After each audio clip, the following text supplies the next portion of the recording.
Okay, our next presenter is Josiah Ross. Now you have written in the past about Islam calling for the West to basically lead in global understanding, and I was wondering if you could clarify what you mean by that for our audience a little bit today. Yep, thank you. Around the world, most civilizations have been surrounded with infinite possibilities in communication.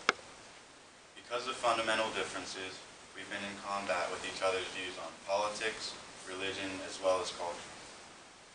This is the main battle that is between the West and Islam, where the root of ignorance is on both sides. A great opportunity exists for the West in general. We have a specific role to lead in a new understanding of Islam. Stepping up to this role of leadership is the role that presents the major issue today. This is the main challenge that needs to be faced. It's an opportunity that will affect millions across generations, and this will either be good for the good or for demise. Ghassan Salam states in the article, Islam in the West, that now that the Cold War is over, many Western strategists have identified a new enemy of the West, Islam. But among those strategists, knowledge of Islam is minimal. I think that Ghassan gets this right when he says that the enemy, the new created enemy, is Islam. I feel like newscasters and the media have propagated this to create this enemy. Obviously, a monster has been created, and this is validated repeatedly by references to dangerous Islam, extremists, fundamentalists, and similar fearful imagery. If cultural ignorance is pervasive, routine commentary, even by media, propagates and cements misguided perceptions among the broader public. We need to have a willingness to learn, understand, and accept where possible. Stories of faithful Muslims exercising religious rites, including foot washing. This is known as wudu before prayer. These are interpreted as being less civilized by the West.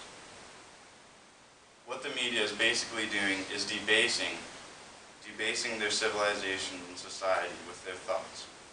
These people are known as xenophobes. They're fearful of foreign nature. Low-minded xenophobes deteriorate reality. Some even go as far to associate wudu with urination in lavatories. This is a downward spiraling perception that no people group could overcome. Phrases in the media, such as sleeper cell and lone wolf, are quiet accusations that the media and popular speakers will make. What they're basically doing is undermining their thoughts and views. While all humans seem to be naturally xenophobic, practices like wudu are significantly different from Western religious practices. This leaves the West with a large opportunity.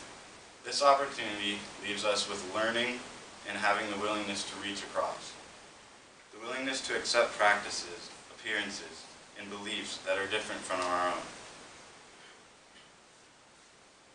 An example of this would be where no business person in the West would leave the room just to pray, remove their shoes, and kneel. This integration is not cumbersome, it's just simply different. No business person would look past leaving the room for a smoke break, or no person in the West would also think about a low-sodium diet or avoiding seafood. Where someone, part of the Islamic culture, would avoid eating pork, it's basically the same idea. These represent only a few of the differences between our cultures. This integration of religious belief into structure of governance also appears threatening. An example of this is the caliphate. While countries may differ in ideologies, objectives, and practical goals, the backing of faith leadership is not the cause for fear or mistrust. It's actually the opposite. We need to be able to lead and have this new ideas about Islam. Here's the fundamental message. We need to learn in order to create and drive mutual benefit. This leaves us with lots of strengths. With the world today, technology is overrunning our culture. More specifically, it's in communication. The amount of communication we have across the world is incomprehensible. We're able to talk with others across the world at almost instantly and at almost any time. The U.S. has the opportunity to help steer and guide understanding of cultures. It's not only the responsibility of national leaders, elected officials, or popular speakers, but also the general populace.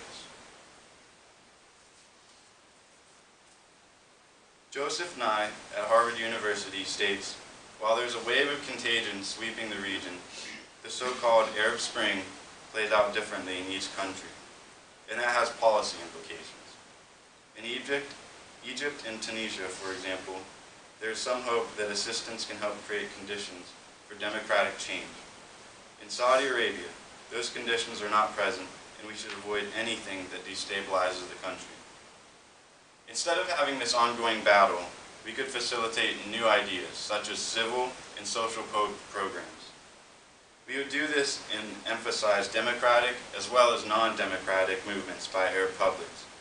And we would not support specific candidates, letting them to make their own decisions and have who they want to lead. We need to encourage modern voices and steer from voices of xenophobia. By doing this, they can certainly benefit, and we can benefit as well. They can benefit through certain ways, such as medicine, which is a large example. We obviously can benefit through oil from them, and we can also have a new understanding of their culture and of Islam as a whole. With this massive opportunity, we need to choose the right path. This right path is to lead the world in communication and technology, and letting the world have a better understanding of their culture. We need to be the first to take action. We need to open the world to cooperation and mutual benefit. We need to look past our differences after seeing what our world could look like in the near future. This can only exist if we play our role.